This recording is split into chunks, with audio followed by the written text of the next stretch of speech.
Pernah nggak merasa udah berdoa berulang kali dengan kata-kata yang benar, tapi hidupmu terasa berat? Bukan karena Tuhan tidak mendengar, bukan karena doamu salah, tapi mungkin doamu berhenti di mulut, sementara hidupmu tidak ikut bergerak.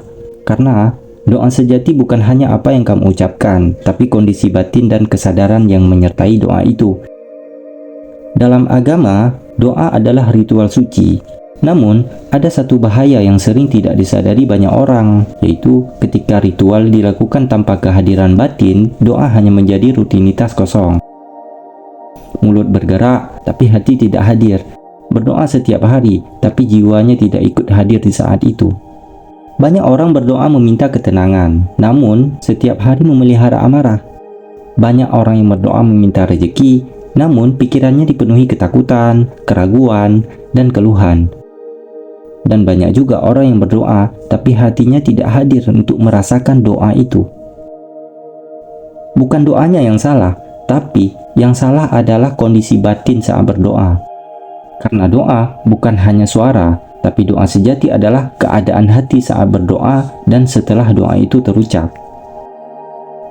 Dalam perspektif spiritual atau kesadaran yang lebih dalam, doa bukan hanya permintaan, melainkan doa adalah penyelarasan antara apa yang kamu ucapkan, apa yang kamu rasakan, dan bagaimana kamu hidup setelahnya.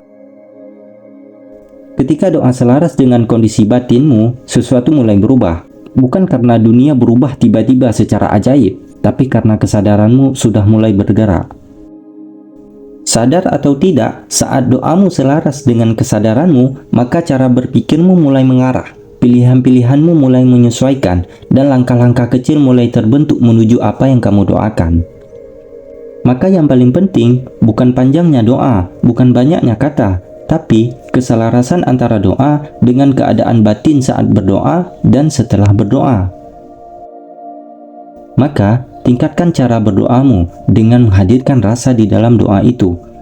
Karena disitulah perubahan pertama kali terjadi, bukan di luar diri, tapi di dalam kesadaran itu sendiri. Banyak orang menyebut proses ini sebagai energi, vibrasi, atau frekuensi. Namun, sebenarnya itu hanyalah cara lain untuk menjelaskan kondisi batin manusia. Saat batin dipenuhi ketakutan, amarah, dan keraguan, maka arah hidup pun mulai terasa berat, walau sudah berulang kali doa meminta kemudahan. Namun, ketika batin lebih tenang, niat lebih jernih, dan pikiran lebih fokus, hidup mulai bergerak searah dengan doanya.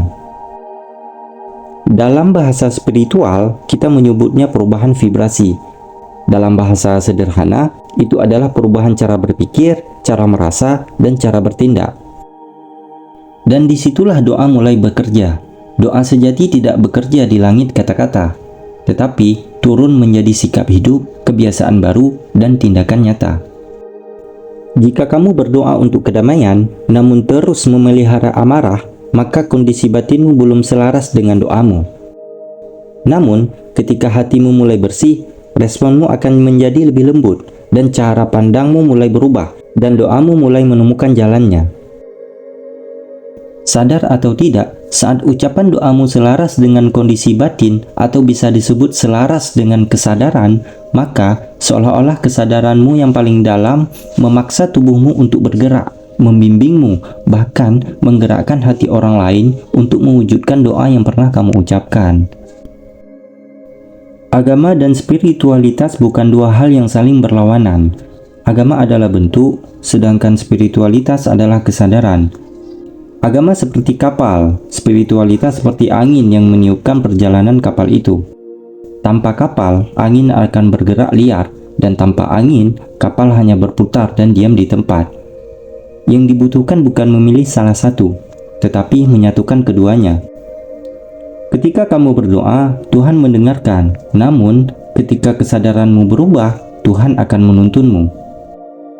Seringkali jawaban doa itu tidak datang sebagai keajaiban besar, melainkan sebagai dorongan halus yang menggerakkanmu ke arah yang lebih tepat. Doa adalah kolaborasi antara langit dan bumi.